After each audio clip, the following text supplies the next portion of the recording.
اب یہاں میں کہوں گا تو میرے کالج پڑھنے والے، یونیورسٹی پڑھنے والے سارے وہ کہیں گے دیکھو مولانا صاحب اب دنیا ترقی کر گئی ہے، اتنی باتیں پہلے چل جاتی تھیں اب نہیں چلیں گی، اب لوگوں کو سمجھ آ گئی ہے۔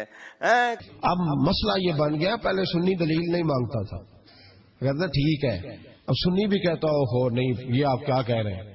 یہاں ہمارے اندر بھی کمی ہے، نہ اللہ کے ولی کے منہ سے جو نکلتا ہے وہ رب کی رضا والا جملہ ہوتا ہے۔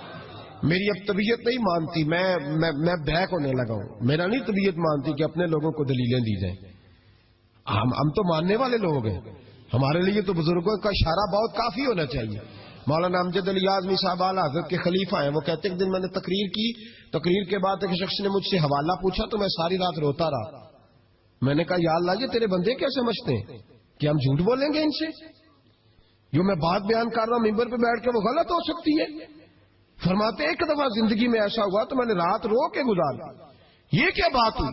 عجیب بات ہے کہ ہم جو ممبر میں بیٹھا ہوا ہے، مصلی میں بیٹھا ہوا ہے، اسے تو کم از کم دیانتدار جان لیں، تو اپنے اندر سے یہ چیز ختم کریں۔ سنی تو عقیدت مند ہوتا ہے، اس کی طبیعت، اس کے تو مزاج کے اندر لطافت ہوتی ہے، وہ تو ہلکے سے جملے سے مسکرا کے سارا کچھ مان جایا کرتا ہے۔ تو یہ جو پراپوگنڈے کا آپ شکار ہو رہے ہیں اس سے باہر آئے۔ وہ بات کیا ہو رہی تھی اس پہ؟ عقل اور عقل والی۔ تو یہ بات تو ٹھیک ہے، سورہ بنی اسرائیل کی آیت نمبر 36 ہے، وَلَا تَقْفُ مَا لَيْسَ لَكَ بِهِ عِلْمٌ إِنَّ السَّمْعَ وَالْبَصَرَ وَالْفُؤَادَ كُلُّ أُولَٰئِكَ كَانَ عَنْهُ مَسْئُولًا۔ 10 کمانڈمنٹ میں سے 9th کمانڈ ہے، اے انسان کسی چیز کی پیروی اس وقت تک مت کر جب تک کہ اس کے بارے میں تیرے پاس ڈیفینٹ علم نہ آ جائے۔ بے شک کان، آنکھیں اور عقل اس کے بارے میں تم سے پوچھا جائے گا کہ تم نے ان نعمتوں کو یوز کیوں نہیں کیا۔ اور قرآن حکیم میں کئی جگہ ہے کہ یہ نعمتیں پوچھی جائیں گی۔ یہ نعمتیں جو ہیں وہ اسی لیے ہیں کہ ان کو استعمال کر کے آپ سچائی تک پہنچیں۔ انسان کے پاس سب سے بڑی دولت ہے نا جو اللہ کی دی ہوئی نعمتوں میں سے، وہ عقل ہے، جی، کیونکہ ایمان تک بھی آپ اسی عقل کے ذریعے پہنچتے ہیں۔ بے شک۔ اسلام نے تو توہمات کو، فرسودہ نظریات کو ختم کیا تھا عقل کے ذریعے، اور اسلام کے ماننے والے کہیں عقل استعمال نہ کرو۔ ہاں پارشلی بات درست ہے کہ جہاں اللہ کا حکم آ جائے نا وہاں عقل کو دخل نہیں ہے، جی، لیکن جہاں اللہ کا حکم بھی نہیں ہے، بزرگوں کے فرامین ہے، وہاں تو عقل اپنی استعمال کریں گے نا۔ مثلا میں عقل استعمال کرنے کا آپ کو طریقہ بتاتا ہوں۔ صحیح مسلم میں حدیث ہے، نبی صلی اللہ علیہ وآلہ وسلم نے فرمایا کسی شخص میں تم میں سے استطاعت ہے کہ وہ رات میں تہائی قرآن پڑھ لے۔ صحابہ نے کہا یا رسول اللہ کس میں استطاعت ہو سکتی ہے؟ تو آپ نے فرمایا سورہ اخلاص تہائی قرآن کے برابر ہے۔ سبحان اللہ۔ بے شک۔ لیکن آپ کے اولیاء اللہ تو ایک ایک رات میں 8 قرآن ختم کرتے تھے، فضائل مال میں لکھا ہوا ہے۔ تو صحابہ کرام تو کہتے ہیں ہمارے اندر استطاعت نہیں ہے، وہ تو عربی بھی تھے۔ جی، تو یہ اس پہ اگر کوئی اپنی عقل استعمال کرتا ہے کہ 8 قرآن ایک رات میں کیسے کسی نے ختم کر لیے، یہ عقل استعمال کرنا منع نہیں ہے۔ مولوی اس عقل کے اوپر قدغن لگاتا ہے جی، اور نہ یہ دین کو کوشچن کر رہے ہیں، یہ تو بالکل ٹھیک ہے۔ آپ عقل اس میں بھی استعمال کریں کہ جامعہ ترمذی میں حدیث ہے کہ جس شخص نے 3 دن سے کم میں قرآن ختم کیا اس نے قرآن کا حق نہیں ادا کیا۔ تو یہ روزانہ رات میں پورا قرآن پڑھنا، کہتے ہیں امام حنیفہ جو ہیں وہ ایک قرآن دن کے وقت ختم کرتے تھے، ایک رات کے وقت کرتے تھے، اور ایک تراویحوں میں تو 61 قرآن رمضان میں ختم کرتے تھے۔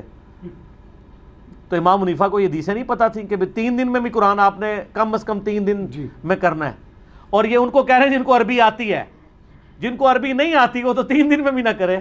تو اس طرح کی عقل استعمال لوگ کر رہے ہیں۔ میں آپ کو بتا رہا ہوں، اگلے دن میں تبلیغ جماعت کی مسجد میں ظہر کی نماز پڑھ رہا تھا، اس کے بعد تعلیم ہوتی فضائل اعمال سے۔ جب تعلیم ہو رہی تھی تو میں نے بچوں کو پابند کیا ہوا ہے کہ وہ سنا کرو۔